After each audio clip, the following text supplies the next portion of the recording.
강빈나의 과거는 여전히 모호하게 숨겨져 있어요. 강빈나가 친구도 없고 가족들 역시 먼 아르헨티나에서 일식집을 운영하고 있다는 이야기가 나오지만 이 설명이 왠지 수상해요. 특히 정재걸이 이런 강빈나를 계속해서 아끼고 있다는 점이 이상하게 느껴졌어요. 정재걸이 정치적으로나 사회적으로 높은 위치에 있는데 강빈나를 특별히 챙기고 있는 이유가 단순한 개인적 호감만은 아닐 것 같다는 의심이 들었어요. 나영진처럼 정재걸과의 연결고리를 통해 출세하고 싶어하는 판사들이 줄을 섰을 텐데 강빈나를 특별히 보호하려는 그의 태도는 뭔가 다른 이유가 있을 것 같아요. 이 부분에서 강빈나의 가족에 대한 정보가 오히려 숨겨진 진실을 가리고 있는 것 아닐까 싶어요. 강빈나의 가족이 정말 아르헨티나에 있는 것인지 혹은 이미 세상을 떠난 상태인지에 대한 의문이 점점 커지고 있어요.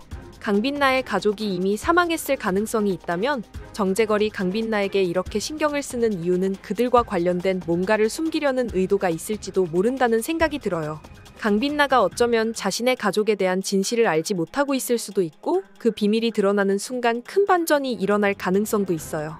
정재걸이 강빈나를 통해 무언가 정치적인 목적을 이루려 하거나 강빈나의 과거에 얽힌 비밀을 이용해 자신의 계획을 꾸미고 있을 가능성도 배제할 수 없을 것 같아요. 강빈나가 자신의 가족에 대해 진실을 알게 될 때 과연 어떤 충격을 받게 될지, 그리고 그 비밀이 강빈나와 정재걸의 관계에 어떻게 영향을 미칠지 앞으로의 전개가 정말 기대돼요. 강빈나와 정태규의 파혼 이유는 정말 궁금한 부분이에요.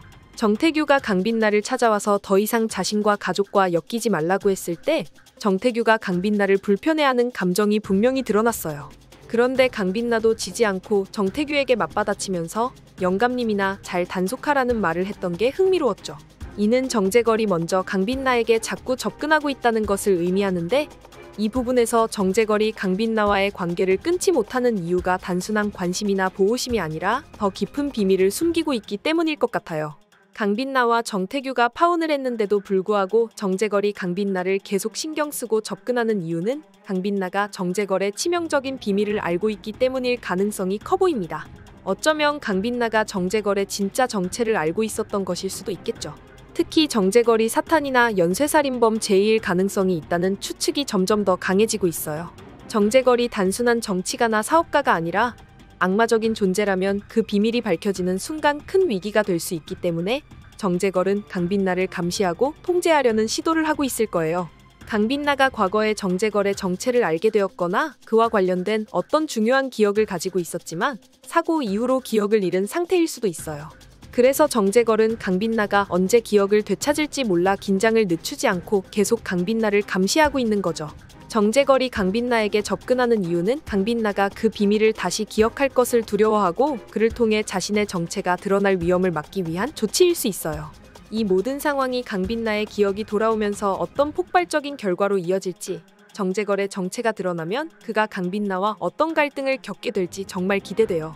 강빈나가 거짓 지옥에 가게 된 이유가 정재걸의 비밀과 연관되어 있을 가능성은 매우 흥미로워요. 강빈나는 겉으로는 공정한 판결을 내리는 엘리트 판사로 그려졌지만 실제로는 어딘가 어두운 면모를 감추고 있었던 것 같아요. 그녀가 과거에 어느 정도 공정하게 판결을 내렸다고 알려져 있지만 그것은 단순히 외부의 이미지였을 가능성이 크죠. 강빈나가 본래부터 선한 인간은 아니었고 자신의 이익이나 생존을 위해 진실을 감추는데 익숙한 사람이었을 수 있다는 추측이 설득력 있게 다가옵니다.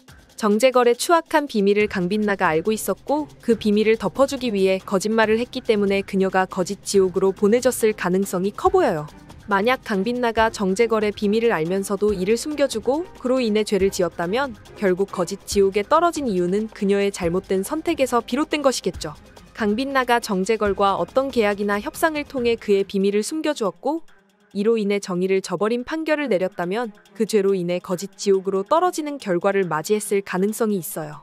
정재걸이 강빈나에게 지속적으로 관심을 갖고 접근하는 이유도 강빈나가 그의 치명적인 비밀을 알고 있었기 때문일 거예요. 강빈나는 그 비밀을 덮고 자신의 판사 커리어를 이어가기 위해 진실을 숨겼을 가능성이 크고 그 선택이 결국 그녀를 거짓 지옥으로 이끌었을 거예요. 강빈나가 정태규와 파혼을 한 것이 단순한 개인적인 문제라기보다는 정재걸의 추악한 비밀을 더 이상 지켜주지 않겠다는 신호였을 가능성이 크죠. 그동안 강빈나가 정재걸의 비밀을 덮어주면서 그의 정치적, 사회적 입지를 유지하게 해줬다면 파혼은 강빈나가 그 협력 관계를 끊고자 했다는 강력한 메시지였을 거예요. 그렇다면 정재걸은 자신의 비밀이 밝혀질 것을 두려워하고 그 위험을 제거하기 위해 강빛나를 습격하게 했을 가능성이 높아 보여요. 강빛나가 죽었다는 소식은 분명했지만 그녀가 다시 살아 돌아온 것은 큰 미스터리였어요.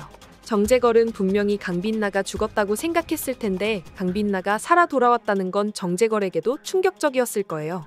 정재걸이 강빛나의 변화를 눈치채고 그녀에게 악마가 깃들어 있다는 사실을 어느 정도 알았을 가능성도 충분히 있습니다. 정재걸은 그동안 정치적인 힘을 이용해 강빛나를 감시하거나 제어하려고 했지만 강빛나의 변화된 모습을 보면서 단순히 인간이 아닌 뭔가 더 강력한 존재가 그녀 안에 있다는 것을 감지했을 수 있어요. 강빛나가 정재걸의 비밀을 지키지 않겠다는 결심과 함께 죽음의 위기를 맞이했고 그 결과 악마 유스티티아가 강빛나의 몸에 깃들어 다시 살아난 것이 지금의 상황으로 이어진 거라면 정재걸 역시 그 비밀을 알고 더 긴밀하게 강빛나를 조종하려 했을 가능성이 커 보여요. 정재걸이 강빛나의 변화를 눈치채고 그녀를 단순히 죽이거나 통제하는 것이 아니라 그 안에 있는 악마의 힘을 이용해 더 큰 목적을 이루려 할 수도 있죠. 이 모든 복잡한 관계와 갈등 속에서 강빛나는 자신의 진실을 얼마나 더 알게 될지, 그리고 정재걸이 강빛나의 변화를 어떻게 받아들이고 조종하려 할지 정말 궁금해져요. 강빛나가 자신의 죽음과 관련된 진실을 알게 될 때 정재걸과의 대결이 어떻게 펼쳐질지, 또 악마 유스티티아가 이 상황에서 어떤 역할을 하게 될지도 기대됩니다. 이번 영상 재미있으셨으면 구독과 좋아요 부탁드립니다. 구독은 저에게 큰 응원이 됩니다. 오늘도 시청해주셔서 감사합니다.